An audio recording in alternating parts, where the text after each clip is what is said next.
Da, da, da, da. It's like, ting, ting, ting. Is this thing on? I think it's on. Oh, boy. Back in the saddle again. That's the song that's going through my head this morning. Good morning, everybody. Some of you knew I was going to do a TikTok live. This is me talking about people on the Destination Decluttered email mailing list. Knew that I promised, and I keep my promises, that I would do a TikTok live at 9 a.m. I'm just double checking here. Yep, I have it written down. I've got it. So here I am. Good morning. I am back in Pennsylvania. You've got a friend in Pennsylvania. And it is raining out. It's not actually as bad as I thought it was going to be, but we were just in California for a number of days. And as the song that my husband loves to sing goes, it never rains in Southern California. It seems they only talk about something like that. I don't know the song that much. Good morning, Christine. Nice to see you. Good morning, Dana and Miss Julie and Barbara and Lucy and Ivy and Fern and Kara and we get a lot of other people that I just see some names. So pardon me. I haven't had a cup of PG Tips in a few days. Hits the spot. So good morning. Now, yes, Jen B, happy Friday. It's so funny. I feel like this is a bit of a Monday vibe for me since we just came back. But who doesn't love a Friday vibe? You know? Ivy is asking, are those handbags behind me? Those are not handbags, actually. Those are what they would call back in the day train cases, or maybe cosmetics bags. They would usually come with a set of luggage, like small, Mama Bear, Papa Bear, Baby Bear sized vintage luggage. And I use those to store things in. I have been a vintage collector for a decade, like pretty much my entire life. It's silly. But so even though I am a decluttering life coach, I am Beth, Destination Decluttered Decluttering Life Coach.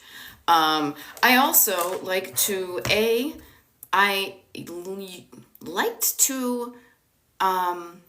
what do I want to say? I liked to collect things more than I do in the past right now because I'm of a certain age. I have stuff.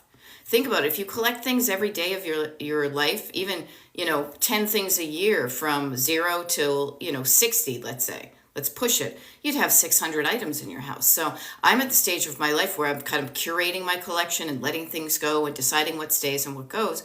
But I also love for things to look good. So I decided that some of these things that I had that had dual purposes, like a couple of these are like a sewing kit. And I need to pause to figure out what that is because really only one of these is my actual sewing kit, the yellow one. But I like to, I keep stuff, but I want it to look good as well.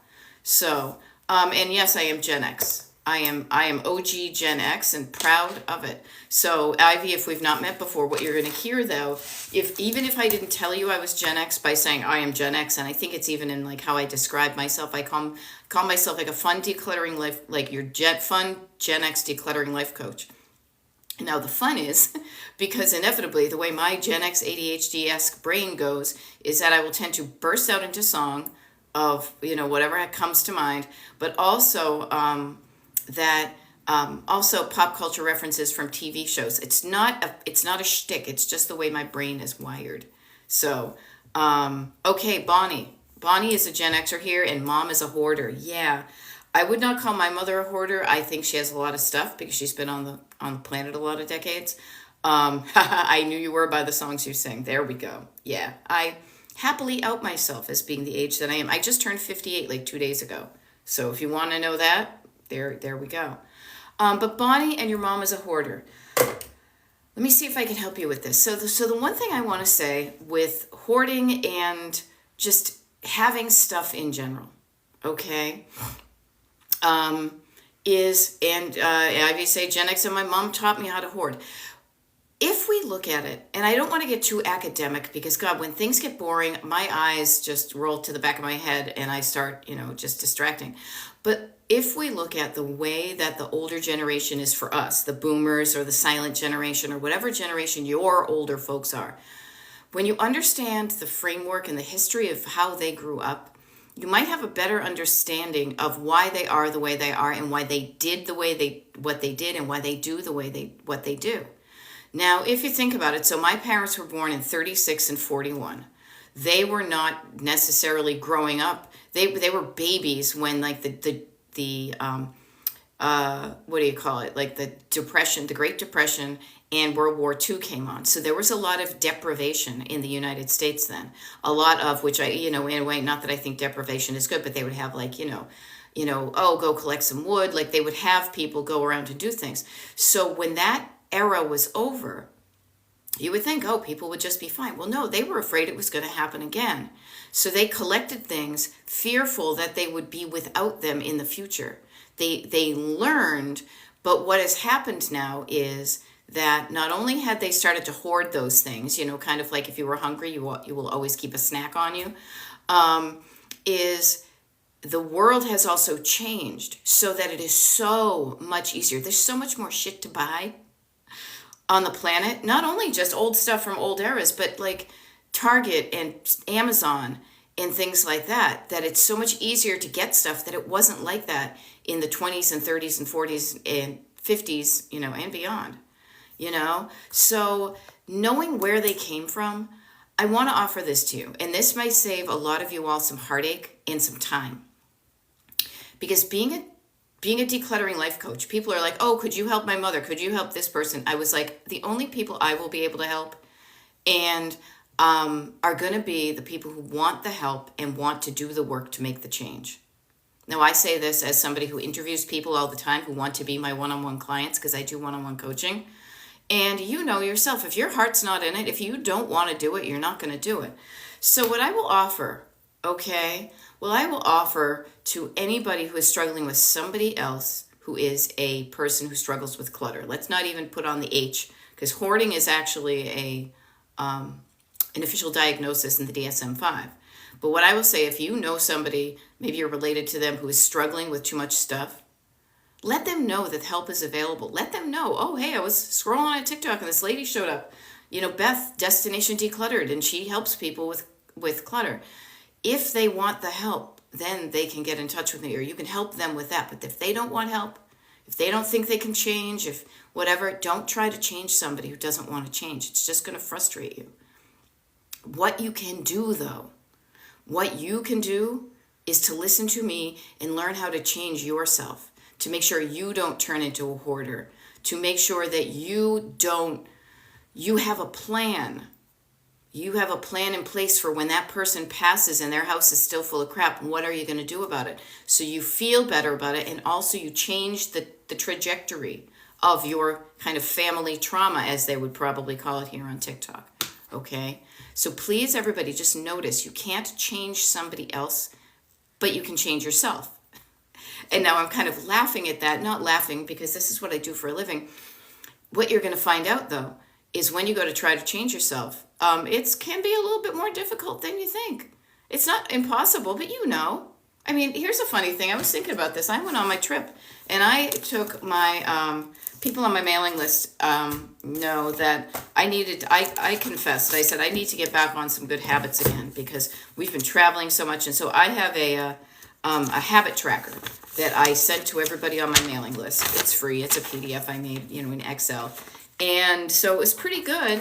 And then it starts to look like a little gap toothed around here, So here I am trying to change myself, and it's a challenge. So you can imagine how difficult it will be to change somebody else, okay? So please notice that you can change these things, though, people. You can change things. Okay. And I missed it where I'm always backing up and trying to find these things. Taking multiple trips to declutter. Yeah, this is not a one and done. This is not like you cut the fat off the arm and then you're solved. This is an organic process.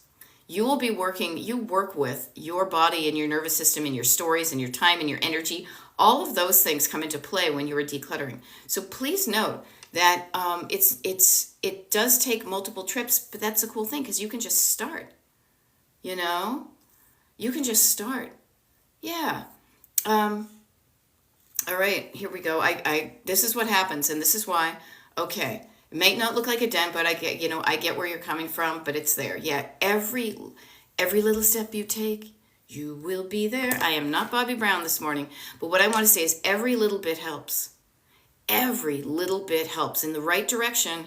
You can change your trajectory about stuff. You can change today when you come to when you come to a point in the road where you normally would do something that got you cluttered. If you stop, hammer time, and you decide to choose another direction, like immediately a fork in the road appears that's leading you to where you want to go. Now Cindy is saying my husband is stuck in that era even though he wasn't born then. Because he was raised by people who were born then. You don't realize how much, I don't think we realize how much we absorb as sponges. And not just when we're little kids, but even as we're growing up now. Look at the people around you. Do they collect a lot of stuff? Maybe they do, maybe they don't. But notice what you do to try to fit in with people. The items that you buy, the handbags, the clothing, the car, the cash, all that. We are a social creature. Humans are a social creature. We learn things not just by somebody saying, here's how I'm going to tell you to save too much stuff in the back shed. You watch people do things, and you watch what they save and what they throw away, and you watch people and what they buy and what they don't buy, and oh, it's on sale, so I bought a ton of them. Oh, I really like this soap, and they're not going to make it anymore, so I bought like 10,000 bars of it. Yeah, and here's the thing too. Yeah, Bonnie is saying mom's in rehab for an injury and can't go home until she can walk on a cane, and yeah, and sometimes people, your life can be affected by your clutter. Some people, like if you can't move, your house can become a danger to you when you have too much stuff in it, Now, so yes, fighting hard not to be a hoarder. Yeah, me too. I grew up with cluttered parents. I have a cluttered family. We collect stuff. We enjoy going and researching and antiquing and all that. I mean, case in point, it's not like I am not coming to you from like the minimalist perspective, except for the fact that all of these things have a home. I know what's in all of these things, and they are easy to maintain. Moi, thank you, saying you have helped so much with your golden nuggets of interest. There we go. Oh, good. PK's using their habit tracker. I am gonna get back on it too. I did bring it with me. I will share this with you. I tried to keep up with some good habits during my travels, but it was a little bit of a challenge just because I was out of my place of routine. Now I am home. I am in my place of routine, and all of us have routines. And you may have a routine yourself that causes you to be cluttered, even though you say, I don't want to be cluttered, but your hands put things down and don't pick them up. No big deal. I don't say this as a judgment. I just say this as an opportunity, like a little place to be like, oh, you know what? You're right. I did totally just have my socks and shoes on the floor then. I could put them away. Yeah. And yes, clear paths, you guys. Clear space with which to move your body and with which to move your mind. Clarity, where you're not going to get tripped up on something, when you're not going to be so confused that you can't have a good thought. It's about this, Yeah, you know what? And Erica, I will share with you. Erica is saying that is so much my goal. Cool things that all have a home. Yeah, for many years, I kind of forgot about the home part. Even though I was a visual merchandiser, my whole thing was cool stuff, because I used to go thrifting, and I used to go to antique stores, and I used to go, that would be my thing for decades. And then I would have too much, and then I had to decide, okay, not all of this, it doesn't deserve to live in the basement. I also used to sell mid-century stuff for a while, so I had way too much stuff. Oh my God. The snapshots I took of a garage sale that I did like 10, 15 years ago here at our house in the garage, it looked like a shop because I had so much stuff. So notice the balance between how much stuff you have and where does it go. The difference between that is kind of like the way your home looks and feels and functions, but also how you feel about your stuff. Some of the stuff I had owned earlier in my life are things I didn't care that much about, but I bought them because it was cheap, it was cool, yada yada. I have changed. I've become so discriminating nowadays, and I mean that in a good way. I've become so particular about what I buy and what I don't buy. Even this trip to California, I I was like, do we really need 2 more tiki glasses? And I justified it. I told myself a story. Well, it will remind us of this trip, souvenir, memory, sentimental item. We don't have any glasses of that shape. They're the kind of tall zombie glass size, or a cooler, I think they would call it. And we have room for them. We will use them. So notice all these decisions go into what you bring into your house, but also what you're going to let go of. You know? Yeah, and Vivi, I just want to reiterate, Vivi is saying my folks are 80 and 85 and having a tough time. Help is never accepted. You are going to set yourself up for feeling bummed a lot if you hope that they're going to change one day. They might, you never know. It took me 10 plus years. It took my mother, after my dad passed, it took my mother 10 plus years to acknowledge and not admit, but say, yes, I would like some help with this. But your folks may not. But what I will say to you and to all of us here, because we are the game changers, we are the ones who are on TikTok this morning talking about clutter as opposed to on another, web page buying stuff on Amazon, is we are the game changers. We are the ones who are going to stop that car that's just driving in that overconsumption. And even if it's going that direction, and we're going to stop and then we're going to redirect, we're going to change the direction of the traffic. We are going to go in a different direction. So make a plan for yourself. If your folks never want help with their stuff and they die, what is your plan for their items? If you don't have a plan, start to think of it. Have a conversation with them saying, okay, I know, and depends on your relationship with them. You could say, okay, I know you guys don't want help with your stuff, but here's some things of yours that I want after you're dead. Can I have them? Or don't even ask them, just wait till they're dead and take them. But make a plan for yourself, okay?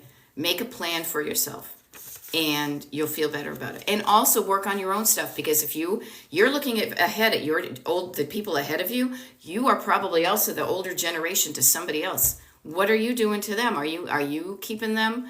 Are you leaving them too much stuff that they don't want to deal with? Just food for thought. Now I just saw need some tips for paper clutter. And Lori is asking, where can I get this habit tracker? So the habit tracker right here. Sign up for the mailing list, destinationdecluttered.com. And there's a place where you can get that. Also next week, there's a whole bunch of stuff if you're on my mailing list. I do. Like, for example, people on my mailing list knew I was going to do a TikTok live because I have a schedule of them that is accessible to people on the mailing list. If you're not on the mailing list, you just might kind of stumble across me. So a lot of good things about that. Needing some tips for paper clutter. Now, how ironic is it? And it is not lost on me that I have a habit tracker. I am a decluttering life coach, and yet look at the one that I use and I send out. It is paper. It's folded. Actually, I should unfold it because I'm not traveling anymore. Notice this too. Again, I like to look at these things just from a different perspective, kind of a historical perspective, because you kind of get why you are this way. A lot of us struggle with paper because many of us were raised, by people who only lived in a paper world. It's only a paper world, living under a cardboard sea. No, actually, on a cardboard sea, the paper moon, cardboard sea, make believe, you believe in me.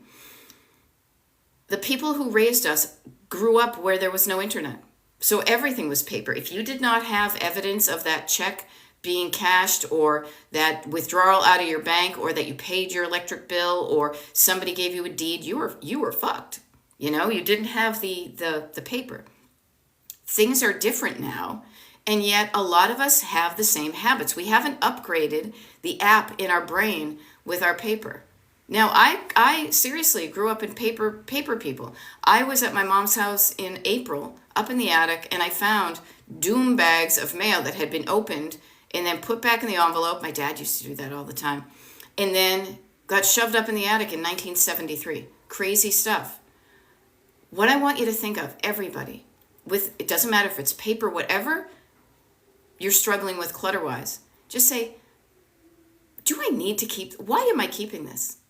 Why am I keeping this paper? And then pause, because anytime you pause, you ask somebody a question, you want to pause and you want to listen for the answer.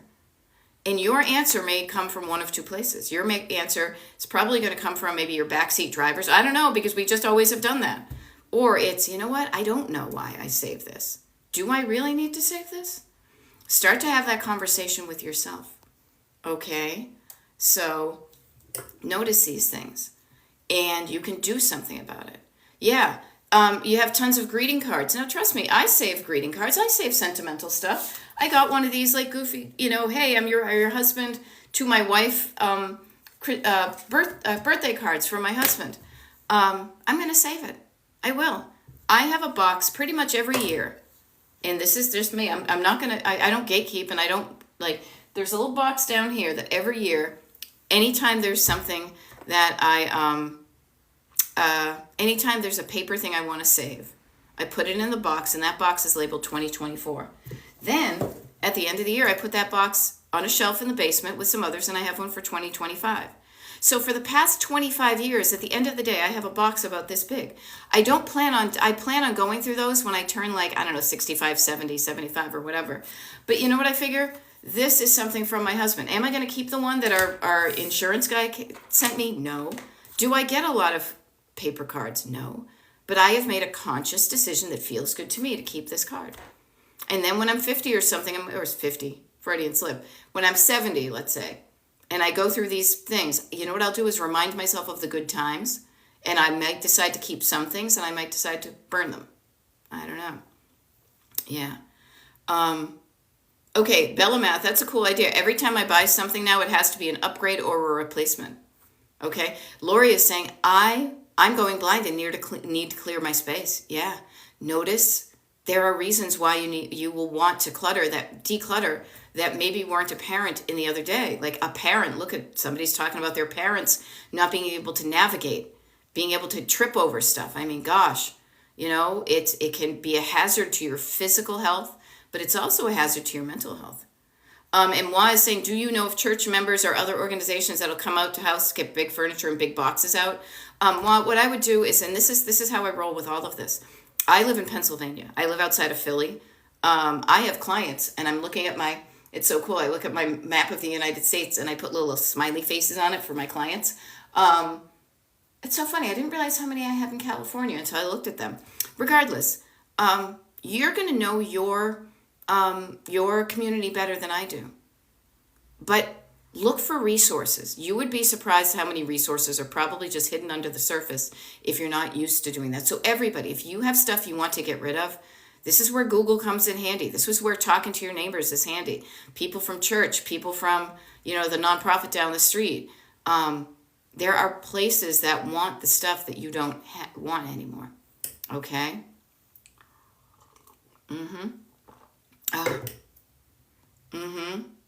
Okay.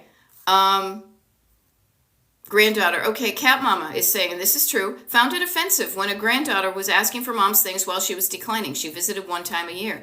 Yeah, it can be a touchy subject. It depends really on your relationship with somebody. And that's why you deal with people as humans first. Also, granddaughters, it depends again on their vibe. Are they being greedy, or are they wanting to have a conversation with somebody about saying, hey, I would like this because it reminds me of you. It's all about the energy behind what you do. It really is. It really is all about the energy. I love it. Hey, this is cool. PK says, I have a pickup coming today. It's free. I scheduled last week for accountability. Yay. Here's a fun thing. Yes, and accountability. Totally cool. That's why I say outed myself about me getting back on the habit with my habit trackers. Kimberly saying, I feel guilty throwing away good greeting cards that are not used. How about this, Kimberly? Don't throw them away then. Send them to people. Send them to people. Do you know people? Send them a card. Hey, I have this card of you.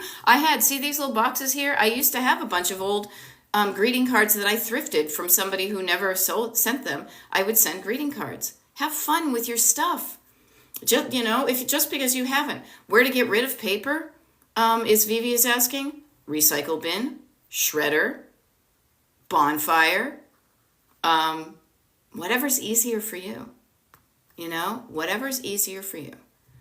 Do it easy, okay? And Sassy Crafter, craft people know where to do things. Unused greeting cards can be donated to nursing homes. Cat Mama is saying check town hall social worker, no refugees and low income family. You know, you know what? Yep, nursing homes. Yes. So a couple of people are saying, you say, this is what we do here too. We have a community that just comes together for like an hour every so often when I do my TikTok lives. I will say this, I'm going to do a TikTok live tomorrow, Saturday, and one on Sunday. Those of you on the mailing list will know when it is. Those of you who are not on the mailing list, maybe you'll scroll past me. You know, if you want to get on the mailing list, destinationdecluttered.com. There's a form right there. Just literally, I say form. It's like, here, put in your email address and promise you're not a robot, you know? And notice accountability. Accountability is something that helps us get stuff done that if we were left to our own devices, as the Pet Shop Boys say, we might not do it ourselves. Notice the things that work for you. Also, notice that being accountable means you can trust yourself. Somebody else being accountable, you can trust them. Working on your trust of other people. I said I was going to show up at 9 o'clock this morning to do a TikTok live. Now, the only people who knew this were the people on my mailing list. And me. But I know what it's like to not trust people. So I am really adamant on being true to my word. Being true to my school, like the Beach Boys would say. And learning to trust yourself to do the things you say you're going to do makes you want to hang out with yourself more, you know? So I say this because there are things that you do already in your life that make things like decluttering easier. There are things that you do in your life that also make decluttering more difficult. A lot of what you do is probably what I like to call your backseat drivers and your co-pilot, the voices in your head. Now, if you don't have voices in your head, I might be the wrong coach for you, but I will say this. You have stories in your head that make you feel a feeling about why you do what you do and why you don't what you do. Like I myself could have easily said, because we didn't get home until like 2 a.m. last night, and I'm on West Coast time, so I'm feeling tired right now. But I promised. I made a commitment. I said I was going to be accountable to show up at 9 a.m. doing a TikTok live. If I didn't care about my reputation or promises or anything like that, I could be like, I was tired, I didn't want to get to bed. But no, I don't want to be that kind of person. What kind of person do you want to be? Trustworthy? Decluttered? Casual, easy going, not stressed out? You know? Thank you. Kimberly says we appreciate it. Yeah, no problem. I'm good for it. But I know there was a time in my life where I didn't trust people because I had firsthand examples of when not to do it. So I said, I want to be trustworthy, and I'm going to find people that are worthy of my trust in my future, and I have. So think about it. Here's a fun thing. Like my birthday was 2 days ago. It's coming to be it's the waning weeks of the summer. It's a Friday and we've got a Monday coming up. It's before. There are so many little places that you could just decide on a certain random day to say, I'm going to do something different. I'm going to change the trajectory of my life. Now, try to do it all in one, you know? But start up here and start in here to say, what do I want my life to look and feel like? What do I want my home to look like? What do I not want in my home? What do I do want in my home? Write this stuff down. Make the decisions. Okay? So this is kind of fun because Sassy Crafter is saying what to do when there's physical limitations when decluttering. I will say this. The way I coach and the way I share this with you is you could sit on your couch, not move a physical part of your body. You could be paralyzed from the neck down, and you could still declutter. Now, the way you do this is because decluttering is not what you do with your hands initially. You can't move your hands to do something until you've decided to do something with it. It's like almost like a kind of one of those like claw machines. Like you have to engage your head and your heart to tell your hands what to do with things. This stays, this goes in the trash. So you could seriously, decision making. Decide what you want. Write these things down. You know? Write these things down. Tell somebody. If you can't write, you can record them. You can say, okay, this is what I want to happen. You know? It is, lioness, Leo season for sure. I am a lioness in the Lionsgate portal. And I show up like the leader, like the Leo that I am, like the oldest of the oldest of the oldest in my family. And I say, you can do it. I didn't learn how to do this until decades later than I would ideally want to, but boy, am I enjoying my life more than I ever have before. I love it. Polnichik is saying, working on my decluttering has made such a positive impact in other areas of my life. Yeah. See, that's why I love this. This is why I even show up. When I could be sleeping, I show up and I get onto TikTok to help you with this, to inspire you. Because when you declutter, as I said, decluttering is decision making. You decide what you want and you get it. Because you also remove what you don't want. And so it's a math problem. I've got stuff in my house. Some I want, some I don't want. If I remove what I don't want, I'm just left with what I want. And it's easier to maintain because there's less of it. I can decide in other areas of my life, what do I want, what do I not want? We were on a trip that's, for the past 4 or 5 days. And this is the way my brain works now. Because I'm like, okay, what do I want to happen now? You know what I want to do? I want to go out for a walk. I want to go grab a cup of tea. I want to go explore before everybody is up. Then I want to come back and I'm going to hang out at the pool. And then what would I like to do? You know what? I think then I'm going to go take a shower. And then what would I like to do? Decision making. Yeah. And I will say this. It's physically moving things to purge that is a challenge. Get help, people. Get help. And the physical moving of the objects is the thing that other people can help you with. Whether it's people you know or people you don't know that you pay, or do it for free because they like you. The physical stuff is stuff you actually can get help with.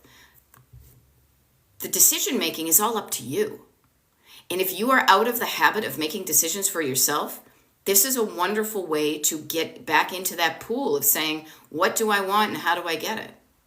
Yeah. Oh my God, captured seconds. That is part of my problem with decluttering, making decisions. Okay, let me help you with that. I love it because what I want you to think of is 2 things. If your decision could only fall into one bucket, I am making a decision. Am I making this decision based on fear? Or am I making this decision based in love?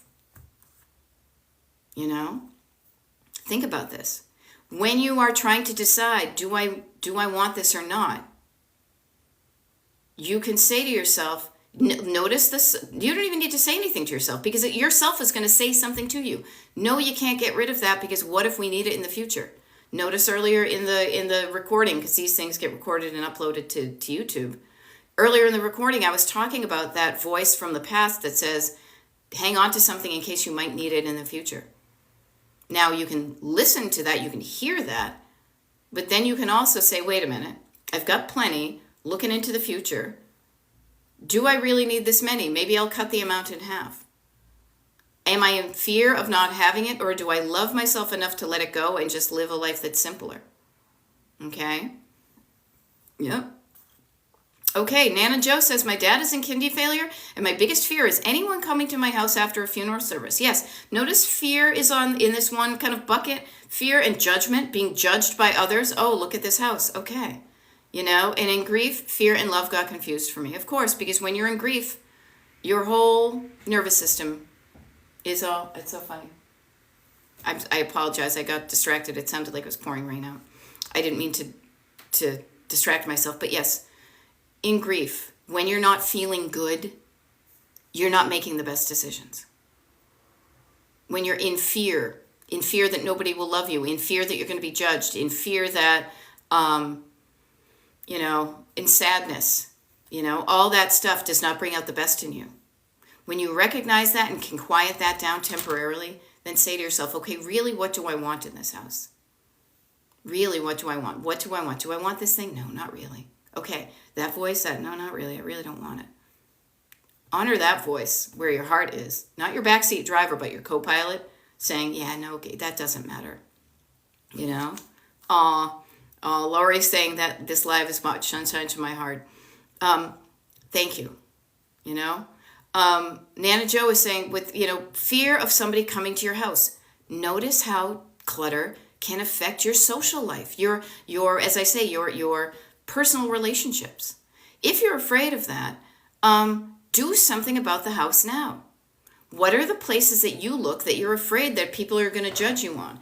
And also, frankly, if you're like, you know what, just don't, the judgy people, they're judging themselves, you know? Okay, so Elizabeth is saying, books are my challenge. Books feel like friends and I'm afraid to let them go. How about this? I live in a book family like you wouldn't believe. My mother still buys books. Books are probably going to be the number one thing. Books and clothes are the number one and two things that when my mother passes, that I will need to, move out of the house. How about this, Elizabeth? You read a book. You know what's between those two covers. Will you read it again? Now, I have books. I got two huge bookcases in our living room. I may read them again. I may not. However, certain books have from my past basically, have made the cut. How about sharing your books? How about a book you have that you enjoyed so much you want to share it with somebody? Could you give it to somebody? Somebody you know that might like it? Somebody you don't know? Little free libraries.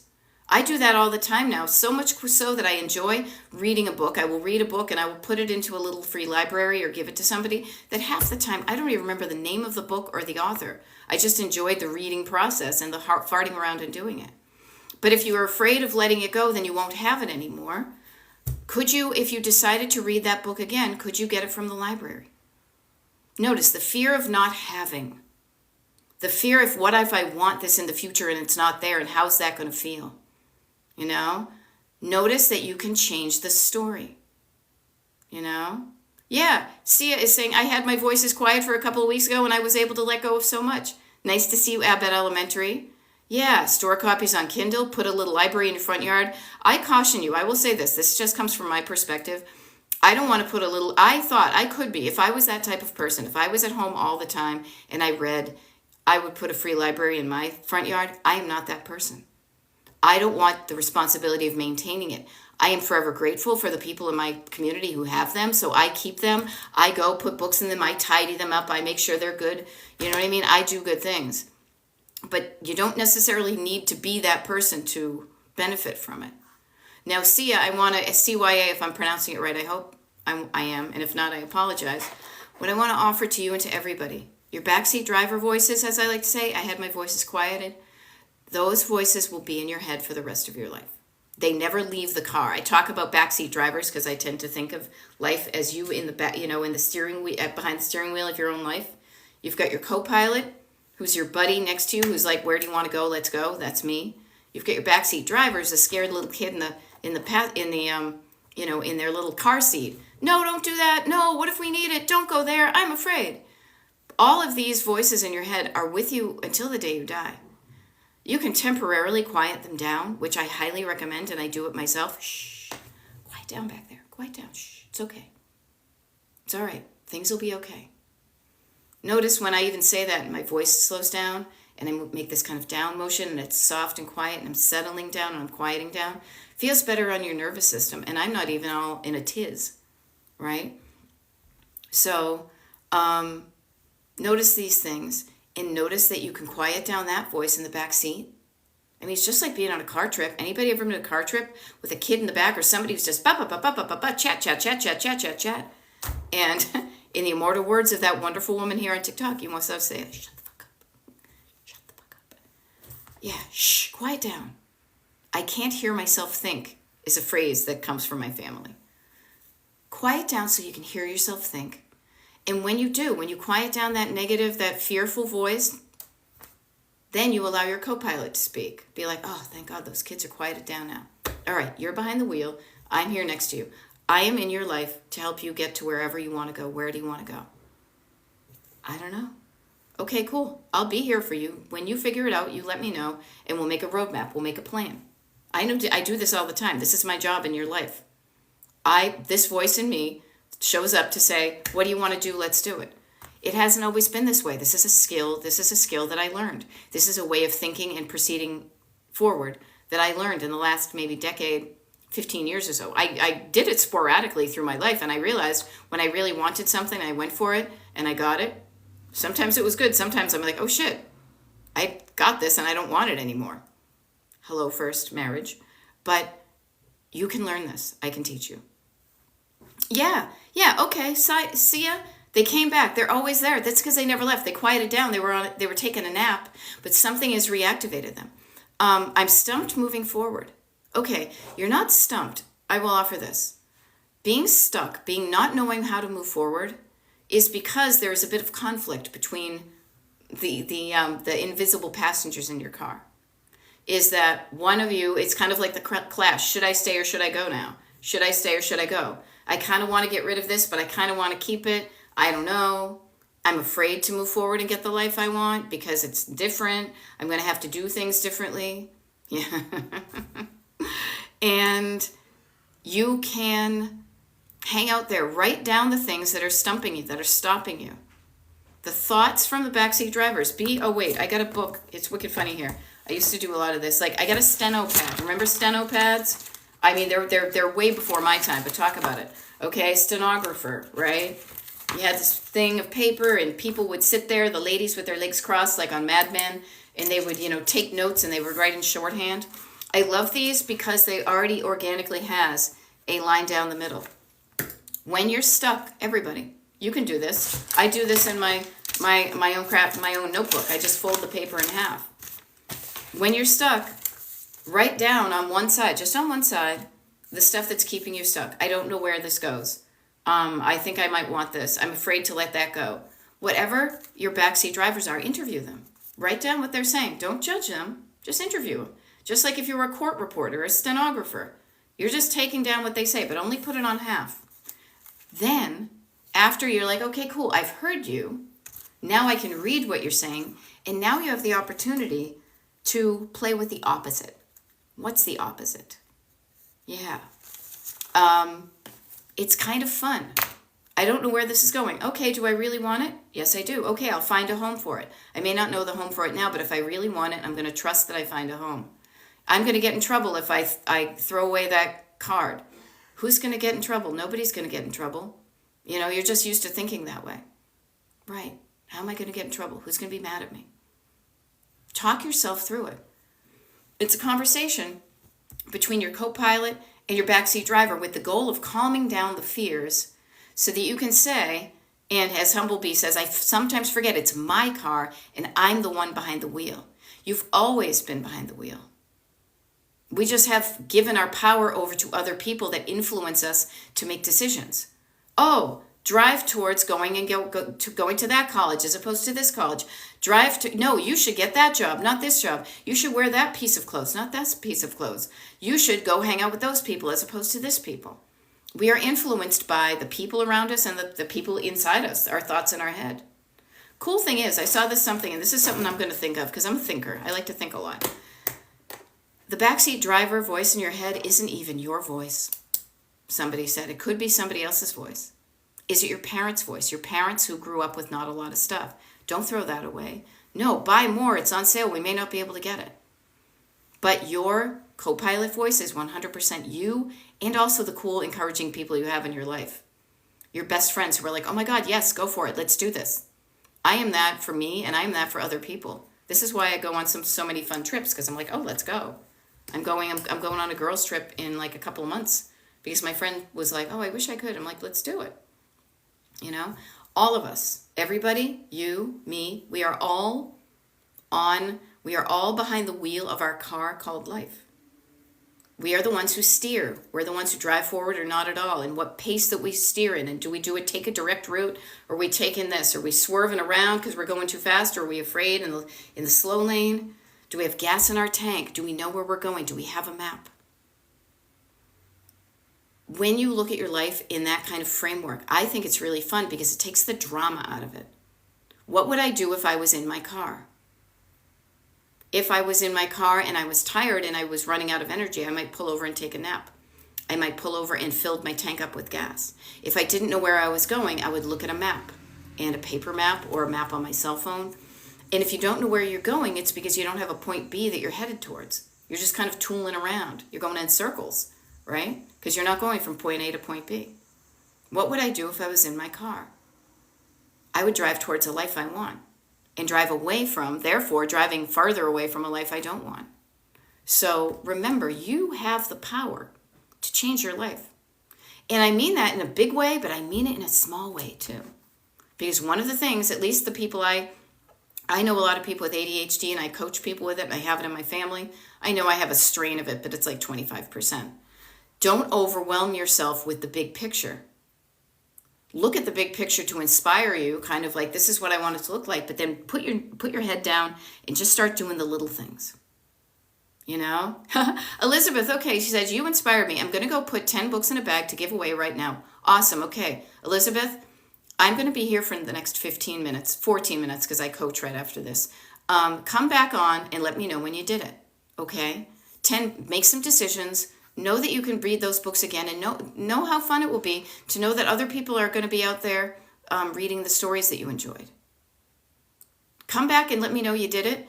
Accountability. It's one of the many services I provide. It's one of the things that having a one-on-one coach gets you. Is somebody ever did it? Accountability. It's one of the many services I provide. It's one of the things that having a one-on-one coach gets you. Is somebody ever... There we go.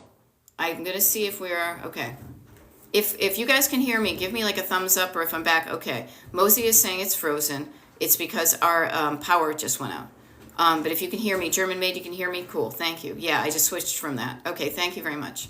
I love this. Catherine says, took a kitchen garbage bag of paper clutter out yesterday, so satisfying. So, love it. Love it, you guys. Okay, so here we go. Lagging. All right, I see the thumbs up. Thank you all. Okay, cool. Notice how quickly I was able to recover from that. I could have freaked out and been like, oh my God, I don't know. You know what? I'll try something else. Yeah. You know, but what it was it was a glitch. What am I going to do in this instance? I'm going to recover.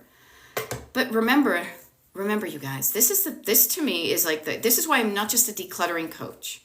I'm not just about making your stuff look pretty. Obviously, I can help you do that. It's about making your life feel pretty to you. You know, making your life feel pretty, making you feel good. And giving you the power, not even giving it, you always have it. It's reawakening the reminder of, oh, that's right, I can do something about what bugs me. It's so good. Okay, is it dangerous to throw up bills and ads, etc.? Well, first of all, you've got bills and ads, etc. Each one of those is a different category. Okay, and what's the danger? Vivi, follow your own paper trail. Notice what I did there. Of thoughts. What's the danger? What would be dangerous if I threw away an ad? I don't know. I don't think so. Bills, on the other hand, okay. There could be some sensitive information on my bills that somebody could go through my trash and try to, create an alternate version of me and open up credit cards. Notice where it's coming from, but also don't lump all the paper into just paper. Everything, notice I said, don't be overwhelmed by the big picture. Chunk it down. And when you chunk things down, chunk it down into categories. You already did it. Bills, ads, etc. Each one of those categories has a different story. Okay? Nina Gibbs, 61, is saying, any ideas for boxes of photos from way back? Yeah. Look at it from the perspective of somebody who is creating a story of your family, not just the everyday documentation of stuff. Digitize what you can. I highly recommend digitizing old photos because they will decompose. Digitizing also allows you to then share them with your family if you want. And then frankly, this is going to sound morbid, but we were at a funeral recently, and this is getting me choked up because I have had 3 people not die on me. Oh. People that I know and love pass away in the last 4 months, 6 months. 6 months, 3 people. All not even in their 60s, of my age.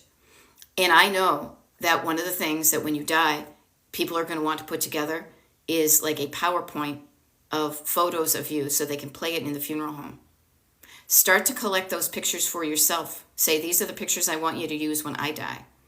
These are the pictures that also tell the story of our family legacy. Do they need, 100 years from today, do people need a picture of the wonderful tortellini that I ate at a happy hour in Los Angeles? Probably not. What I would want was to see the picture of me looking so freaking happy in Los Angeles on my 58th birthday. They would see the familiarity in my face, the way that the family looks. They would say, oh, that was that Auntie Beth that they talked about. She was awesome, you know? And so notice why you're saving these. What's the destination? Why are you saving them? Okay?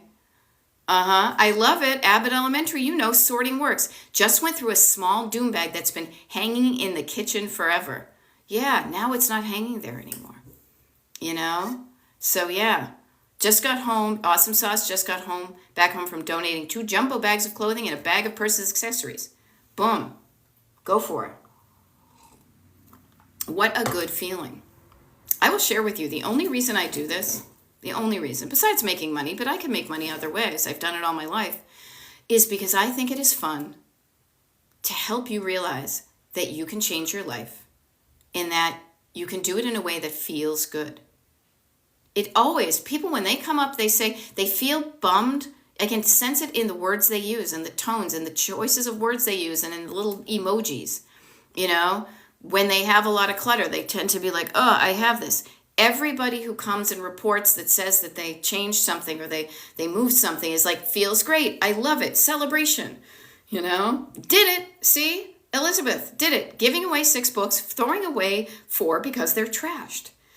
Notice just moments ago, Elizabeth said, I struggle. I'm afraid of letting go of books. They are like friends. Now she's throwing 4 of them away. You know what? And that's totally okay. But notice what you did. You stopped the way you were thinking. You changed the way you were thinking. And because you changed the way you were thinking and feeling, you did something different. You know? And now you're laughing about it. This is what it's all about. Is saying, hey, this is kind of cool. I can do something to change what bugs me. I can get rid of the stuff I don't want anymore. Maybe it's stuff I never wanted to begin with, but I felt guilted into it. Kristen has been purging since January, gaining momentum. Notice that idea of momentum. Getting started can be the hardest part, but once you do it, you get momentum. Yeah. Okay, Dog Mom says, I have the problem keeping stuff with the intention of selling it, but I never do. Okay, how about this? Get out your little stenography pad, and if I were to interview you, and just write down the reasons why you're not selling it, what would you say? You can put it in the comments or you can just write them down yourself. Notice the thoughts behind what you do. And what I will offer to you, my whole thing, is it's not fun. It sounds like too much work. I don't want to do it. It sounds like too much work. I know myself that if it's not fun, I really don't want to do it. I have to make an extra effort to do the things that are not fun. Kristen Bedard says the old photos are the hardest. It's true. This is why whenever I coach, and I should have mentioned this earlier, 3 levels of clutter. When you're decluttering, follow this order. Surface clutter, stored clutter, sentimental clutter. Do not start with the old family photos. No. Start with the stuff that's on your kitchen table, that's on your floor, that's on your counter, that's on your desk, the surfaces. Then, kind of as Abbott Elementary said, find the stuff that's stored. Maybe it's a doom box, acronym for didn't organize, only moved, for those of you not in the ADHD world. A box, a bag, a container of stuff. Dump it out, sort it out, make decisions. Then, once you get in the habit of doing those things, you can apply those same principles to the sentimental stuff. But do not start with your sentimental stuff. I mean, you can. Just learning how to declutter, it's easier to learn on the simple stuff. It's like going to the gym and picking up a 2-pound weight versus a 50-pound weight when you're first starting. Okay. 567 Denise. I got my little notebook out. I'm just curious. What are the reasons that why are you holding on to clothes that don't fit? You know? Write that down. Yeah. There we go. Kristen can go through the photos while you're watching TV, so you feel like you're multitasking. If that works for you, do it. I don't like to do that because I like to look at the photos. I feel like if I've got one eye here and one eye there, neither thing is getting my full attention, but that's just me. You know, surface stuff, as Seller 268 is saying, anything on a surface. Anything. What's on your kitchen table? Does it belong there? Does it live there like the salt and pepper shaker and the thing with napkins? Do you have stuff on surfaces that don't belong on those surfaces, that don't live on those surfaces? You know your surfaces, your tops of your bureau, your counters, your floor, any horizontal surface in your home is the home for something or maybe nothing. Maybe you just have one countertop that has absolutely nothing on it, and that's when you know it's cleaned. But surfaces tend to be the first place we dump stuff when we come into the house, or, laundry is on top of the washing machine, and I've got some dirty socks on the floor, and I've got this thing, on this counter. It's deciding what is there. And sometimes it's just a matter of putting it away, storing it where it belongs. But what you're going to find is if you're cluttery, the reason the stuff is on the surface is because there's no place to store it, because your storage is filled with stuff. Then you go to the second, which is stored stuff. Okay? Yeah, I might lose weight. Steph is saying was doom, didn't organize, only moved. I see a lot of that. Oh, well, I moved it from here to there. I moved it from there to here. But I didn't make a decision. You know why? Because decision takes thought, takes listening to yourself. Floor is a service, totally. Yeah. Yep. And that's a really good idea. Cat Mom is going through stuff saying, go through family photos with the generations that are alive. Because, yeah, I have family photos right here because I'm also the family archivist. And there are decades worth of old-timey people from the 1800s that nobody knows who they are. And it kind of sucks. You want to know who those people are because other than that, they just become pieces of paper with faces on them. Yeah, I had hundreds of outtakes from my weddings, mostly gone now. Yeah, notice the things that are, that you don't want anymore. Getting rid of that, Okay. Notice where you get stuck. Mosey's saying that's where I get stuck. Where did you get stuck? Where do you get stuck? Ooh, tell me about your childhood. Where do I get stuck? Because that sticking point is it could be a fork in the road if you want it to be. When you stop, pictures on my phone are the hardest. I will say this, your phone, you consider yourself lucky. Back in my day, all of those snapshots would be in boxes in the closet or in a, luckily they only doing stuff. Yes, just moving stuff. Notice why you're avoiding decisions. Why are you moving it from point A to point B, but you're not making a decision? Now, sometimes it's like, and I'm not saying any thought is right or wrong, but just getting used to saying, hey, why am I shuffling these papers around as opposed to actually doing them? Why am I actually neatening them up and thinking I'm doing something, but I really haven't? Yeah, boxes and closets. Yes, this is stored clutter behind doors and drawers. Doors of closets, doors of cabinets, doors of storage units, doors of attics, doors of basements, drawers. Okay? And thank you. Elizabeth saying this has been helpful. I got like a minute. This is what I do all the time. I am Beth. I'm a decluttering life coach, and my coaching is called Destination Decluttered. Destination, because you know how much I've been talking about being on a a road trip in the car. Yeah. Purging clothes is bittersweet. Accepting and making room for me right now. Notice there ain't no disco is that your clothes have gone from just something that cover your body into a sentimental item. This dress reminds me, I wore this dress at this. I remember when I could fit into these jeans. I'm not that person anymore. And that's okay. Because instead of regretting who you aren't and who you're not anymore, how about this? Who do you want to be? Right now, I want to be a person that feels comfortable in their clothes. I want to be somebody who, doesn't care what they wear because they're feeling so good. It's just good. Okay? So I'm going to sign off now. I do one-on-one coaching with people for paid coaching. I have a 10-session program I do. If you're interested in that, my website has info, destinationdecluttered.com. Also, if you want to know when I'm doing my TikTok lives, get on my mailing list, destinationdecluttered.com/join. I do TikTok lives pretty much almost every day, except for when I'm traveling. Even when I'm traveling, you guys saw that one, right? From LA. Yeah, compounding grief has me stuck in my much needed decluttering. Okay, honor where you're stuck, but know you can get moving again. All right, you guys, I'm signing off. Those of you on the mailing list know when I'll see you tomorrow, and those of you who want to get on the mailing list, destinationdecluttered.com. Give me your email address, easy peasy lemon squeezy. Okay, I'll see you later. Bye. I'm like, boops. There we go.